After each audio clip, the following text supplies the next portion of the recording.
Welcome to the News Hour. Both presidential candidates brought their campaigns to the Southwest today. Former President Donald Trump stopped in New Mexico, a detour from battleground territory, while Vice President Kamala Harris jetted off to Arizona. But before she left, Harris spoke with reporters about what's on the line on Election Day, just 5 days out. Laura Barone-Lopez begins our coverage with this report. Be very clear that among the stakes in this election are whether we continue with the Affordable Care Act or not. In between campaign stops today, Kamala Harris warned that health care is on the ballot, following a vow from House Speaker Mike Johnson for, quote, massive reform if Donald Trump is elected. And now we have further validation of that agenda from his supporter, the Speaker of the House. The American people, regardless of who they're voting for, know the importance of the Affordable Care Act, as it is also called, Obamacare, in terms of expanding people's coverage to health care. In leaked video obtained by multiple outlets, Johnson echoed an audience member saying, quote, no Obamacare, and that changes needed to be made. Later, he walked it back, rejecting that he wants to gut the popular law, even though Trump himself has repeatedly said he wants to repeal the Affordable Care Act.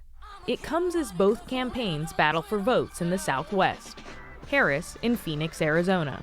We have an opportunity to turn the page on a decade of Donald Trump trying to keep us divided and afraid of each other. We're done with that. We're exhausted with that. I said, look, your votes are rigged. We can win New Mexico. And Trump in not so far away Albuquerque, New Mexico. If we could bring God down from heaven, he could be the vote counter, we would win this, we'd win California, we'd win a lot of states. You just got to keep the votes honest. Last night, Trump touched down in Green Bay, Wisconsin. Wearing a reflective orange vest, he approached a MAGA-themed garbage truck. The 78-year-old appeared to stumble twice as he reached for the handle. From the passenger seat, this truck is in honor of Kamala and Joe Biden. Trump played up an off-script comment made by President Joe Biden, where Biden appeared to say Trump supporters are, quote, garbage. President Biden quickly clarified he was referring to a comedian who made a racist joke about Puerto Ricans at Trump's Madison Square Garden rally. Trump himself regularly calls Democrats enemies from within and repeatedly refers to the United States as the, quote, garbage can of the world. The theatrics didn't stop at the tarmac. I'm president. I want to protect the women of our country. They said, sir, I just think it's inappropriate for you to say. During his rally last night, against the apparent advice of his team, Trump insisted his policies would, quote, protect American women, a pledge he's made before. But this time, he added, I'm going to do it whether the women like it or not. Harris responded earlier today.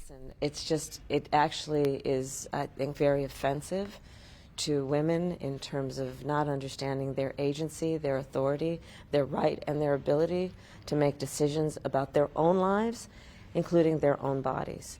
And this is just the latest on a series of reveals by the former president of how he thinks about women. It's this simple. We trust women.